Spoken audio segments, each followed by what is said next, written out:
Hello everybody, Patrick Glenn Nichols, Muscle Car Barn Finds, and today I'd like to share with you a very special 1970 Chevelle LS6 that is finished in the rare special paint Tri Centennial Gold. The Tri Centennial Gold was an option that was used in the special paint program to commemorate the 300th anniversary of the founding of Charleston, South Carolina.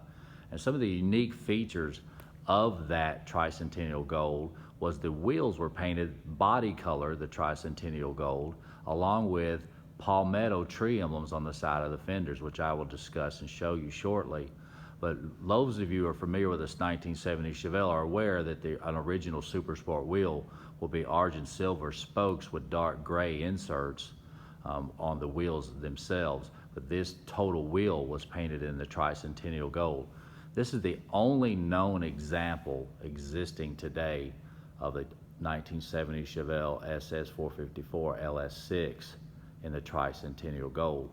This car was assembled at the Atlanta, Georgia assembly plant the second week of March 1970.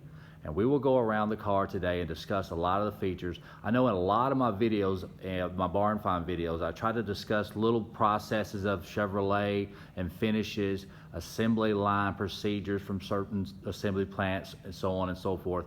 This car has undergone a painstaking concourse restoration where a lot of attention to detail to those processes have tried to be, or really have achieved to duplicate some of the processes the best that they can.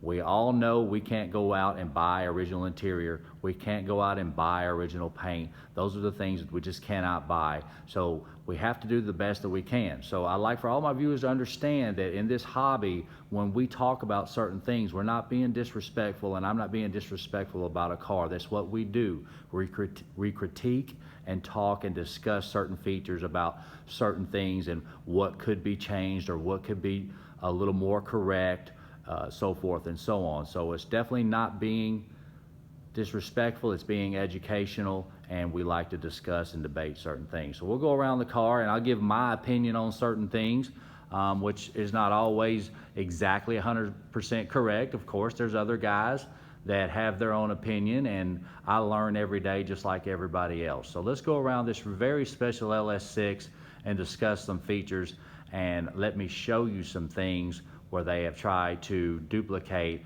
and really achieved it, in my opinion, of a really nice example of a 1970 Chevelle, real close to the way that it rolled off the assembly line onto the showroom floor. That's the idea with a concourse restoration. That's what the idea, that's the goal that is attempted when a concourse restoration is put on one of these cars. So here we go. Now, right off the bat, we can see the car is equipped with V31 Bumper Guards. It's Atlanta, Georgia assembly plant. You can see the rounded stripes on the outer edges, which are spot on, the gaps between the center, and you can see the slight inward curvature of the stripes. That is dead correct. That's exactly the way most of the cars that you will see, a Survivor car, will have the process. You see the car has the original T3 headlights with the lines in them in the triangle, which is correct. Those of you that are not aware of what that means, T3 was for tilted 3 degrees. You can see this is an original GM bumper. We've been over it before with the direct. You see the very defined lines here. That's one of the ways you can determine a reproduction from original component. You can see these are original NOS GM hood pin cables. You notice how they're not really snow white. They're kind of a pearly color, and they got the plastic coating and a little bit of the cable outside of the clamp, which is correct for a GM hood pin cable. Very expensive cable. You see all of the trim has undergone serious polishing. NOS emblems throughout on this car, and a very beautiful finish, an original GM sheet metal on this car. I'll back up and let you see this car, the front end of the car a little better. Again, this car was purchased new in South Carolina in the special Tri Centennial Gold. Very rare. Now, I'll lift the hood now and address some of these features that we've been over before. Right off the bat, you can see the car does not have 4:10 ratio, because if you see, it would have the heavy duty cooling. So this car would be a manual transmission and a 454 car with a 3-row, not heavy duty cooling. That would be BQ code on the build sheet, and that is correct. This car is correct with that. You can see the square cut washer jar, and I can tell you, I've seen many of those. That is one of the best ones I've ever seen. Most of them are a little pearlier color than that. That's the whitest version. It almost looks like a replacement to me, but it's definitely the real deal, the 1557. If we focus, I probably could focus on the 1557, but I don't think I can focus on that. You see the inner fenders are steel metal on an Atlanta car, and that's what they are here. That is correct. We have the early version of the 1970 Chevelle Cowl induction hood on a March car. That varies from plant to plant, but that is definitely correct on this car as well. And you can see what I like to show you. You see the overspray on a little bit of the intake manifold and on the bypass holes. Now what that deal is, in Tonawanda, New York, these engines were painted before they were sent out, and that bypass hose was on the engine when it received the paint in Tonawanda. The heater hose was not. So you can see it does not have the overspray. Of course, the intake manifold was on the engine when it received the paint, and a lot of the overspray will go over onto the aluminum intake manifold. If you also notice, the engine lift bracket is bare. A lot of times that will be incorrect on a car. So guys will paint it. That is correct when it is bare. Also, I would like for you to notice it has the second version of the smog pollution. An earlier version, the tube will come out into this location before it makes its turn. So that is something to look at. You have early and late versions of the smog. And those of you not aware that all 1970 Chevelle LS6s will have smog pollution equipment. Also, if you'll see on the exhaust manifolds, same thing. The exhaust manifolds were bolted to the engine when the engine received paint. So the overspray will go over onto the exhaust manifold runners just a short bit, like you see here. Another thing I want you to focus on, if you'll notice, the front and the rear runners of the exhaust manifolds have the big style head on the exhaust manifold bolt, and the inside runners do not.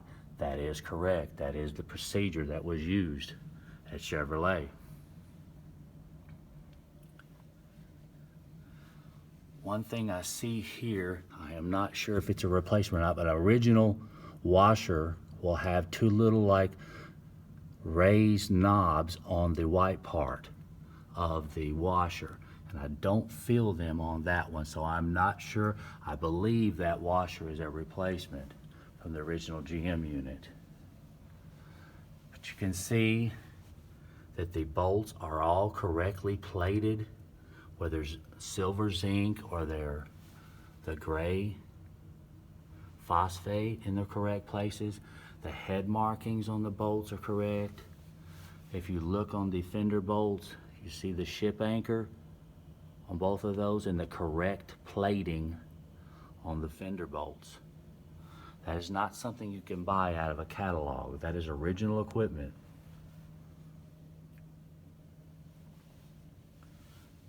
Also notice the heater box is slightly glossier than the firewall. That is dead correct.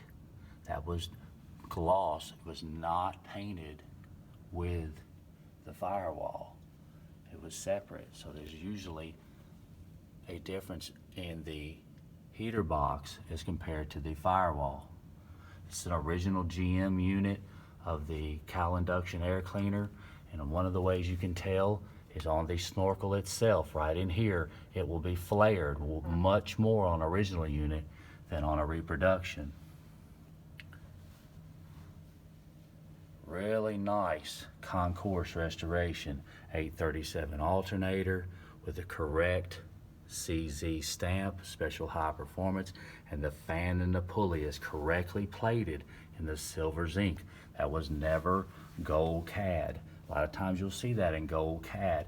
That is incorrect. We've talked about the BB master cylinder before, and you can see it is painted. They did receive a thin paint, a coat of paint, usually black. And the correct CN call out for the master cylinder on the build sheet.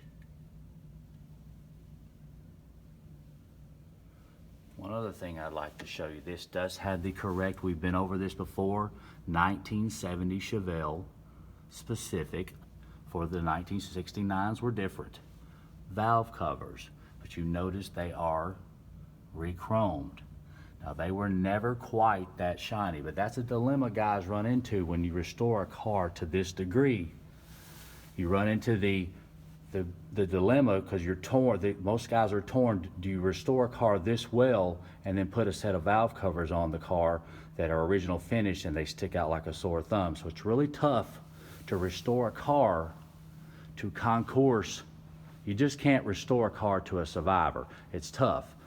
I really, myself, I have survivors are really some of my favorites, but most guys, when you go to this level of detail, it's tough to put, unless you can find a 10 out of a 10 valve cover, which is tough to do, then you have to re-chrome the valve covers. And today, it's very tough to duplicate the flash chrome finish. So you have to live with what's out there. So these valve covers are a little shinier, quite a bit shinier than what the original units would have been. In fact, I have a few sets of really, really nice originals that are not aged much at all, and they're nowhere near that shiny. But that's some of the stuff that you have to deal with when you go to a restoration of this top-notch quality. You see, all of this stuff is original GM. That's not a reproduction seal. A lot of times you can tell on the reproductions they are not hollow on the inside. If you touch these, you can tell they are open. That's a lot of times that's how you can tell an original unit on a air cleaner seal as well. Really nice restoration. You can see the whole front radiator support is about 60% gloss. It's not too shiny, that is correct. One thing we've talked about before, and on most Atlanta cars that I have seen, this hood pin cable is usually a little higher up here. So that's something to think about there on that. That's a new one on me. I haven't seen many that's down that low.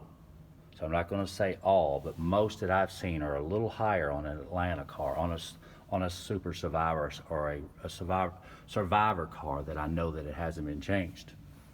If you look at the Cowl induction relay, it is in the exact spot that was used at the assembly plant at the Atlanta, Georgia, so that is correct as well. And now that I'm focusing on the windshield washer, I don't see those two knobs that I'm talking about, so that may be a replacement.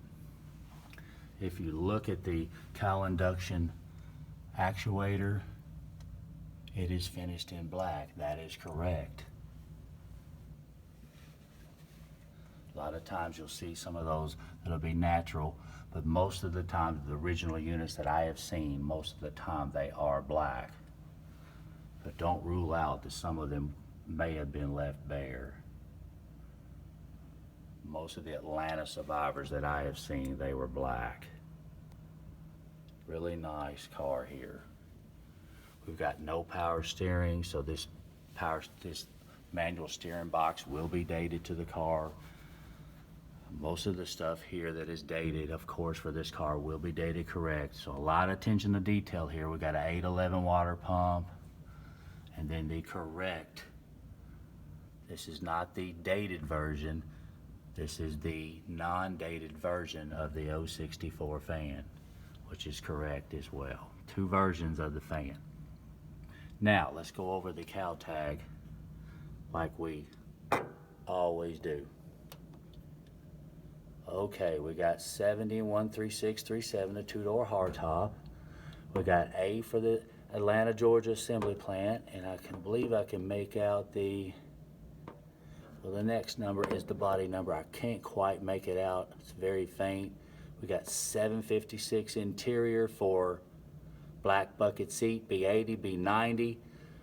The trim, the RPO options that Atlanta, Georgia put on the cowl tag, which we've been over, and you can see the dashes, so that is correct on Atlanta, Georgia. That's how Atlanta, Georgia handled the special paint procedures. They use dashes, whereas a Van Nuys, California would have the DuPont paint code, which I own. If those of you are familiar with the Hugger Orange LS6 that I located in Reno, Nevada, it had the 926 dash and then the paint code for Hugger Orange, and then B for the black vinyl top. So if this car did not have a black vinyl top and it was painted Tri Centennial Gold lower and upper, it would be dashes on lower and upper, but it has the B for the black vinyl top. And then we have 03B for the second week of March, and then along of the combinations of the build sheet of data processing numbers for the Atlanta, Georgia assembly plant. Another quick little thing to think about on this March car, this was before that the March assembly plant, the Atlanta, Georgia assembly plant swapped over to the 768 fuel pump. This has the early version and the single gas line, which is pretty neat. So this was real close to when they swapped over. Now we could pull the air cleaner off and go into some more detail, but I really don't have permission to do that at this point, so we're gonna leave that alone. And then we're gonna go around the car, the outside of the car now. And you can see the wheels are finished in Tri Centennial Gold, which is very neat.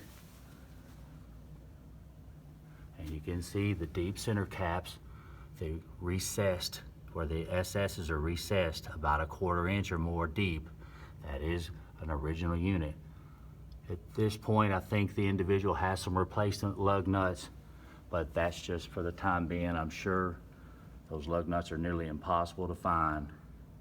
So if this guy were to go into a competitive situation in judging, he more than likely would locate some of the original lug nuts. Now, I'd like to focus your attention now on these S's. You see how they are very tight to the body and they are very thin. Reproduction will usually be quite a bit thicker than that and be more of a triple chrome plating looking. And then the 454, if you can see, that is a, the correct sheen. Most of the times that'll be too red on a reproduction. It's kind of an orangish red on original NOS. Real spot on SS emblems. Another thing we've talked about before is the vinyl top. This is a very good example of a vinyl top. Very hard. You can see it does have no padding underneath. That is correct. And the seams are up here a couple inches from the top. Really nice vinyl top on this car. And then the seam back here is spot on as well. And very, like I said, this is vinyl straight to metal. Really neat. Now let's address some features of the interior. Okay, we see the black bucket seats. Really nice.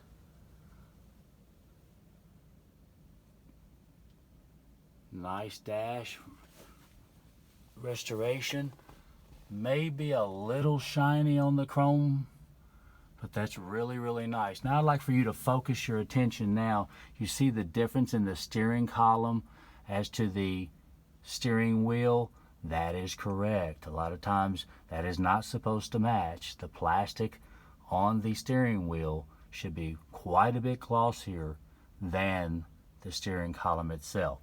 You see, this car is equipped with UM1 AM stereo and tape, which will have 2 dash speakers and 2 rear speakers. Really nice interior.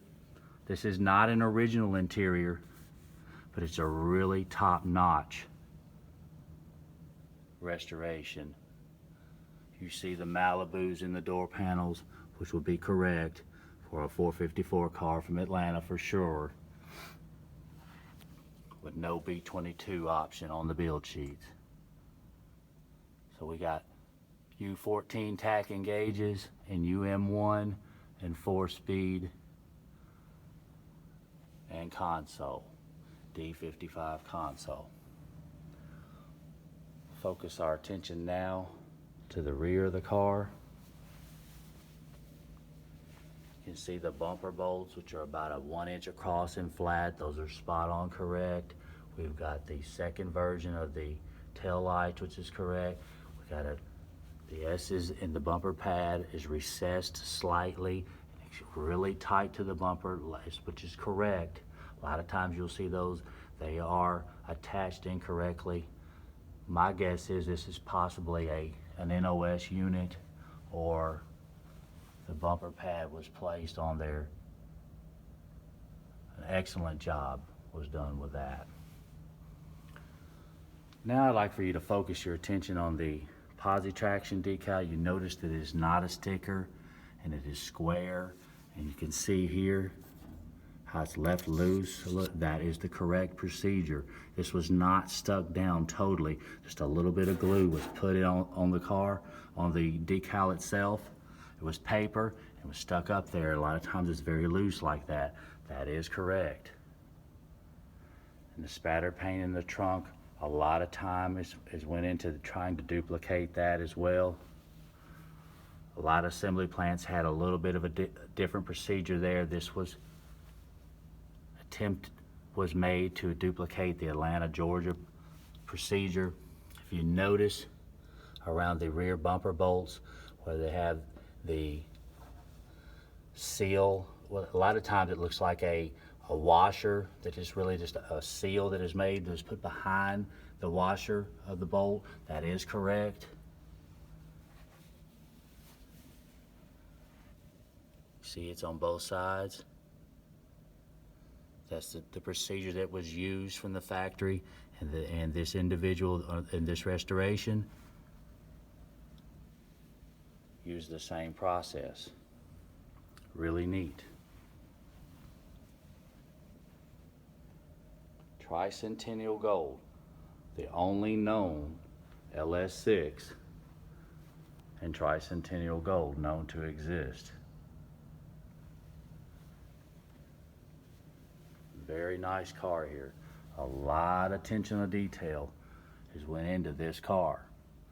Again, in my opinion, of course, my opinion's like everybody else. Everybody has one. I've seen a lot of survivors. I think maybe that dash, the chrome or the trim may be a slight bit shiny, but again, it's hard to tell, you know, unless you were around to see something that from day one. I've seen 1,000-mile survivors and some time capsules, and generally, in my opinion, it's not quite that shiny, but that's very, very nice job. Car is equipped with the remote control mirror, which was an option, and also deluxe seat belts as well. You can see they are dated to the car as well.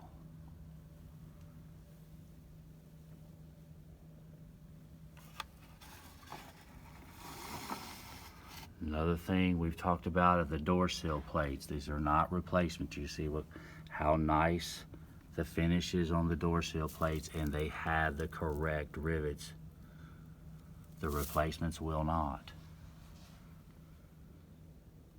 Door handles look a little bit too silver for my liking, but aside from that, that's just an opinion. I like for them to look a little bit more pearly than that.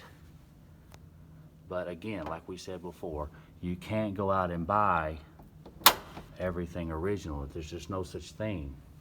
So those are the dilemmas that you're faced when you restore a car to this top-notch quality. Sometimes, well, most of the time, the parts are just not available. So it takes some guys a lifetime to locate some of the parts. You can see the attention to detail of the polishing of the stainless at the lower of the part of the windshield, and you can see the windshield wiper arms are matte. That is correct. The stainless trim should be polished and the wiper arms should be matte. Spot on correct. If you see, the hood hinges are plated. A lot of times guys will rattle can that or try to duplicate it. It was not painted, it was plated, and that's spot on correct on this car as well. You see it has the KY hose. That is because this car has the 3-row radiator, the BQ. If it was equipped with the 410 and the PA coated radiator, it would have the SV hose, which made the turn right here and then went over for on the 4-row, the SV hose.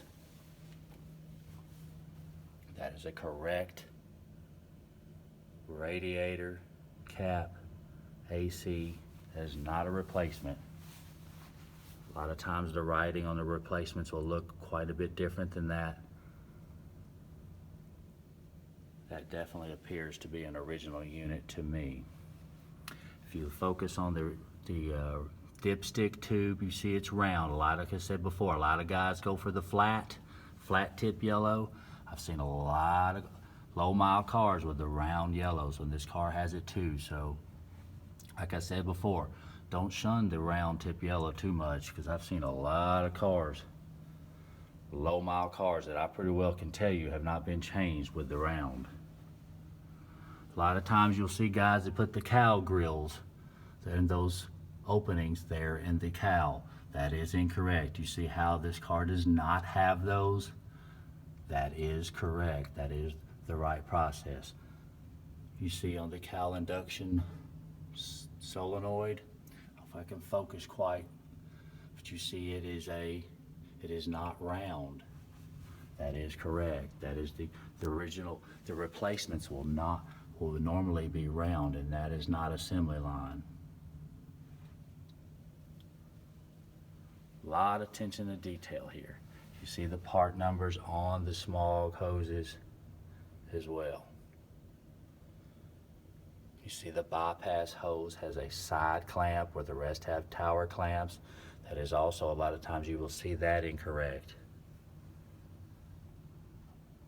Also, you can see how the heater hose stops at the hex head, and the bypass, the hose goes all the way. You do not see the nipple. That is correct on the bypass hose as well. Like I said, a lot of attention to detail here. A lot of times guys can form their own opinions on certain things, but this is a really top-notch restoration and a really beautiful car, and a rare car at that, with the Tri Centennial Gold. Unbelievable car, unbelievable attention to detail. But like I said before, we can't go out and buy original parts, so we have to do the best that we can. And this car has a lot of original stuff on the car to be 50 years old, so it's really impeccable what kind of finish this car has turned out to be, the finished product. We could go into further detail underneath the car, but at this point we'll have to cut off here. I hope you enjoyed this video.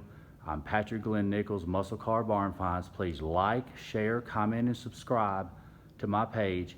And of course, we're always open to your opinion as well. I voice my opinion, and you definitely can feel free to do so as well in the comments. Thank you very much. More videos on the way. Thanks.